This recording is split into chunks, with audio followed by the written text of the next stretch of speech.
কারণ আমি ফাঁসি হলে অন্তত মনকে সান্ত্বনা দিতে পারতাম।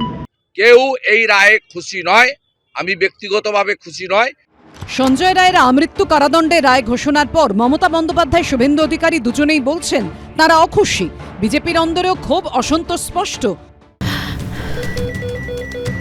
ক্যান্সারে নেই আর ভয়, NCRI হবে এর জয়। আপনাদের ভরসা Netaji Subhas Chandra Bose cancer hospital. CBI চার্জশিটে 30টা এমন কথা তুলে ধরে দিয়ে গেছে যাকে অ্যাপ্রিসিয়েট করার মতো। আবার সিবিআইর পার্টে যেসব ত্রুটি আছে বলে ডাক্তার বোনের অভিভাবক তুলে ধরছেন, পিতামাতা তুলে ধরছেন, তারও যুক্তি আছে, সারবত্তা আছে। এবং আমি মনে করি যে অমীমাংসিত প্রশ্নগুলো রেখে দিয়ে গেছেন চার্জশিটে, সেই বিষয়গুলো সুপ্রিম কোর্ট, তার উপর সকলের আস্থা রাখা উচিত। ভারতবর্ষের সর্বোচ্চ আদালত, তারা এই বিষয়ে যথোপযুক্ত ব্যবস্থা করবেন। পুরো সিস্টেমের মধ্যে কারোর উপরে সন্তুষ্ট নেই আমরা। যে জঘন্য ঘটনা হয়েছে আর তার যে দুঃখজনক ফল বেরোলো, বাংলার একটি মানুষও খুশি নন। পাল্টা তৃণমূল বিজেপি বিরোধীদের প্রশ্ন, মমতা বন্দ্যোপাধ্যায় বলছেন আমৃত্যু কারাদণ্ডের রায় তিনি সন্তুষ্ট নন। শুভেন্দু অধিকারী বলছেন তিনি রায় খুশি নন। কিন্তু প্রথমে ধর্ষণ খুনের তদন্ত করল মুখ্যমন্ত্রীর অধীনস্থ কলকাতা পুলিশ। তারপর তদন্ত করল নরেন্দ্র মোদীর অধীনস্থ কর্মীবর্গ মন্ত্রকের অন্তর্গত সিবিআই। তদন্তের প্রেক্ষিতে রায় দিলেন বিচারক।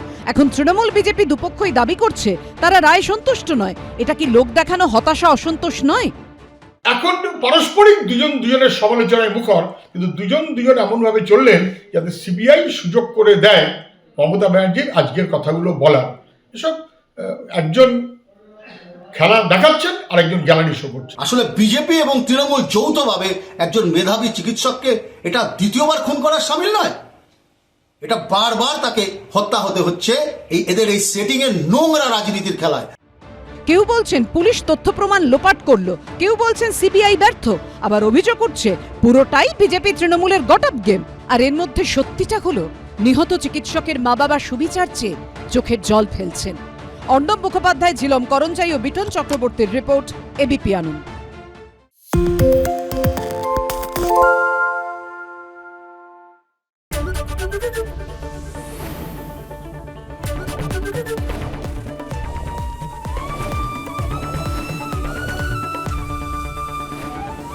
এবিপি আনন্দ, এগিয়ে থাকে, এগিয়ে রাখে।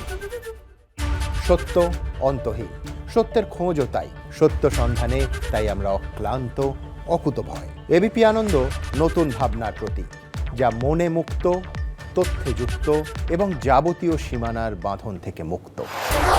সীমা না শব্দটির মধ্যে লুকিয়ে আছে মানা শব্দটি, যেন চোখ রাঙানি এক অদৃশ্য বেড়াজাল, যা আটকে রাখে আমাদের এক ছোট্ট গণ্ডির মধ্যে। একমাত্র সঠিক খবরই গড়ে তুলবে এক মুক্ত সমাজ। সেই জগৎ গড়ার লক্ষ্যে কোনো সীমানার ঠুকুটি আমরা মানব না। এবিপি আনন্দ, এগিয়ে থাকে, এগিয়ে রাখে।